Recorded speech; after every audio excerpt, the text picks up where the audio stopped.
YCP అధినేత జగన్ పై CM Chandrababu సంచలన వ్యాఖ్యలు చేశారు. జగన్ నంగనాచిలా మాట్లాడుతున్నారని ఎద్దేవా చేశారు.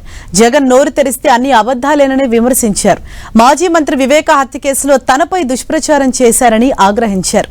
డ్రైవర్ వీధి సుబ్రహ్మణ్యంను చంపిన ఎమ్మెల్సీ అనంతబాబుకు జగన్ సన్మానం చేశారని సెటైర్లు గుప్పించారు. తల్లి చెల్లిని చూడని వారు ప్రజలకు మంచి చేస్తారా అని ప్రశ్నించారు. అభివృద్ధి సుపరిపాలనతో ముందుకు పోతున్నాం.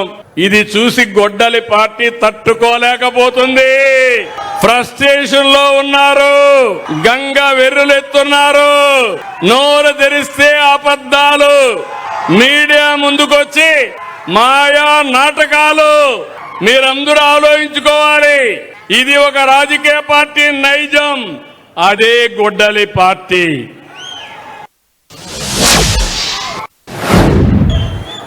వివేక హత్య నాటకాలు అంతిమని అడుగుతున్నా, మీ అందరికీ తెలుసా లేదా అని అడుగుతున్నా. వివేకానంద్ ఎవరు హత్య చేశారు తెలుసా లేదా? మీకు తెలుసంటే చేలిపైకి ఎత్తండి. నిన్నేం మాట్లాడాడు పెద్ద మనిషి చూశారా? నంగనాచిగా మాట్లాడాడు. నేనే చంపించానని ఇప్పుడు కూడా మాట్లాడుతున్నాడు. ఆ రోజు నాటకాలేసి తప్పుడు వార్తలు రాసి రాజకీయ లబ్ధి పొంది మళ్ళా ఇప్పుడు మాట్లాడుతున్నాడు.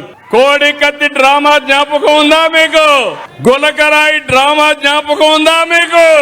ప్రజల్ని మోసం చేసే ఎత్తుగడ. దళిత డ్రైవర్ సుబ్రహ్మణ్యాన్ని హత్య చేసి డోర్ డెలివరీ ఇంటి దగ్గర అప్పజెప్పి అంత్యక్రియలు చేసుకోమనే అరాచకం. అలాంటి వాడికి సన్మానం చేసే నీచ సంస్కృతి ఈ గొడ్డలి పార్టీది. మాస్క్ అడిగినటువంటి కరోనా సమయంలో దళిత డాక్టర్పై దాడి చేయించి వేధించి అతన్ని చంపేసినటువంటి వ్యక్తులు వీళ్ళు. ఇంకో పక్క కుటుంబ బంధాలపై గొడ్డలి వేటు. తల్లికి చెల్లెలికి ఆస్తి అంటే వాళ్ళకి ఇవ్వకుండా వేధించడం విన్నారా మీరు ఎప్పుడైనా?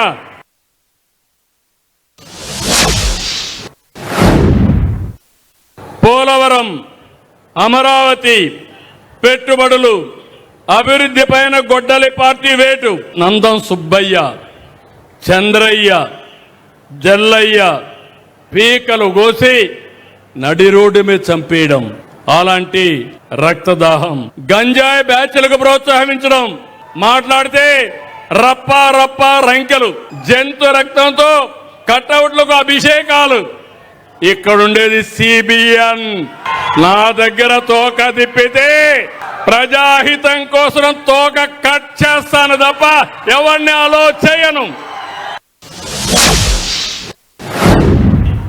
ఆస్తుల పంపకాల కోసం పెద్ద దస్తగిరిని చంపేశారు.